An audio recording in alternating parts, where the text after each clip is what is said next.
Well, all I can say is, Ashley does it again. I've said it time and time again. The government is responsible for creating the framework for our investment climate, and it's up to the private sector to put in the work. And if what we have seen so far as a testament is that the private sector has been putting in the work, and the government has created a framework that is allowing us to continue to economically diversify and grow the local content sector. You're seeing double-digit growth in non-oil, you're seeing double-digit growth in the construction, the agriculture, the tourism sectors.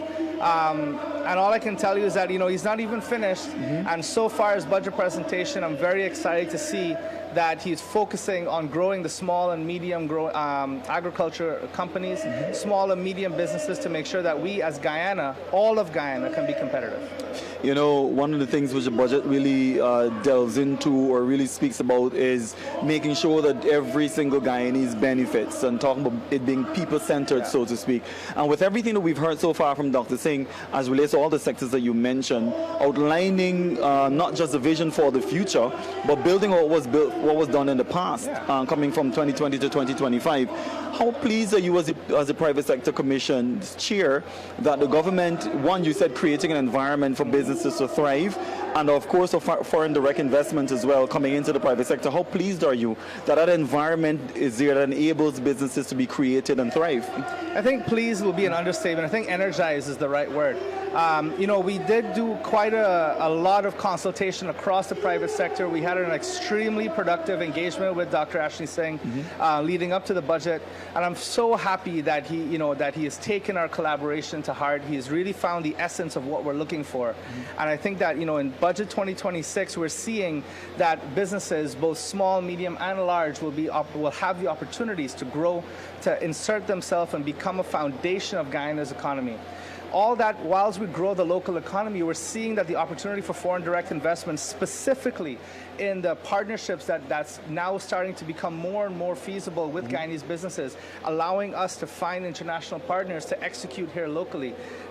It's so exciting, it's energizing, and I can't wait to really take advantage of Budget 2026. There are a lot of opportunities for employment. A lot of businesses within the private sector are talking about those opportunities that exist.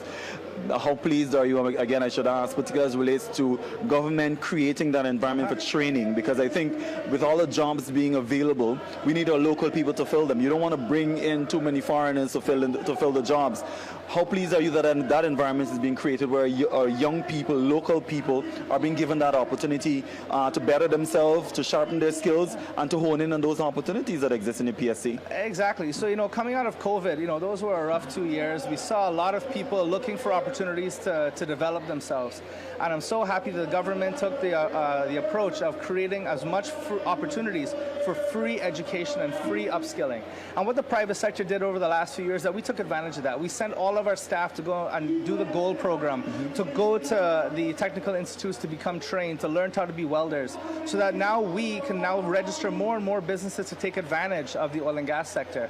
What we're seeing in this budget is that now that is being expanded. So what we can now do is, whilst we invest in the upskilling of our people, what we did over the last 3 to 4 years is focus on a wide net, right? To hire as many Guyanese in the oil and gas sectors, many Guyanese into the mining and agriculture sectors and so on. Now we're looking at how do we get them better paying jobs, better, more technically advanced jobs. And that's really what you're seeing here in Budget 2026, is the framework for the private sector to invest in upskilling Guyanese workers.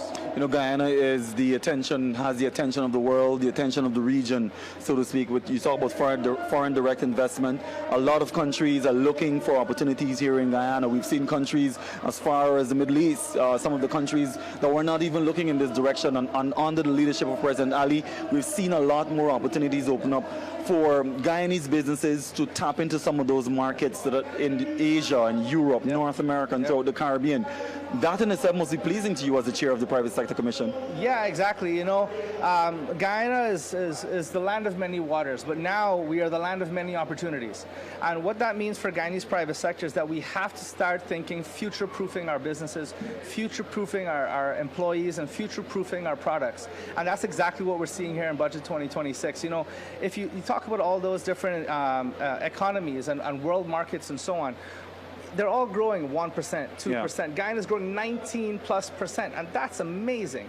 And 14% of that growth is non-oil sector. So what it tells me is that there's tons of opportunities for Guyanese. There's tons of opportunities for international businesses to come and find Guyanese partners and really start to take advantage of non-oil GDP growth and all of the infrastructure that you heard in Budget 2026 and all of the extra incentives that are going to come down just to make it that much more feasible and competitive for us as Guyanese to get involved in the world market. One of the things we hear coming out from Budget 2026 is the Development Bank, which is going to provide some amount of impetus for businesses. I mean, that must be pleasing as well to you. Yeah, exactly. So, access to finance has been a cry from the private sector for many years. So I'm very happy to see that the government is taking a very proactive and deliberate step in creating access to finance opportunities. Aside from all the work that they're doing with the banks to really make it easier to create bank accounts, make it easier to deposit your money, all of the tax incentives for us to continue to spend and invest here in Guyana, the Development Bank is just the icing on the cake, where it really gives the small and medium businesses an opportunity to participate, an opportunity to grow and reinvest their profits back into Guyana in a meaningful way. Finally, before you go, I know you said you have a flight to catch, but we're talking about flights, and particularly as it relates to what we've seen happen in some of the interior locations with the upgrading of those airstrips, and a lot more is being done to ensure that we can connect the hinterland to the rural parts here in Guyana. That again in itself opens up a barrage of opportunities for not just interior locations, but for persons looking to do business there. And even with our neighbors like Brazil and other countries as well. That in itself for you as a private sector commission opens up opportunities there for you. Must be pleasing as well. Oh, absolutely. So, as a pilot, when you talk about flights to catch, I always have to be careful of specifying, am I the pilot or am I the passenger? So, I've been lucky enough to fly all around Guyana for the last 10 years and seeing the real growth in those communities. So, so far they've done about 5 or 6, rehabilitation of runways. As mentioned, now we're doing dozens of airstrips in the hinterland community. And what that means for Guyana is that the opportunity to invest, the opportunity to set up local manufacturing of local products, from agriculture, agro-processing to arts and crafts, that really starts to open up the economy. It also starts to open up the economy in terms of geographically, we can start to now invest. So it doesn't all have to be here in Georgetown. We can now invest easily in Linden, Berbice, Mahdia, Lethem, Northwest Territories. It's really, the opportunities become limitless. There's an old saying, if you build a mile of road, you travel a mile. If you build a mile of runway, you travel anywhere. And the government's building dozens of miles of runway. So the point is that they're really opening up the hinterland for investment, and smart investors will start looking outside of the Georgetown area for the opportunities across the 10 regions.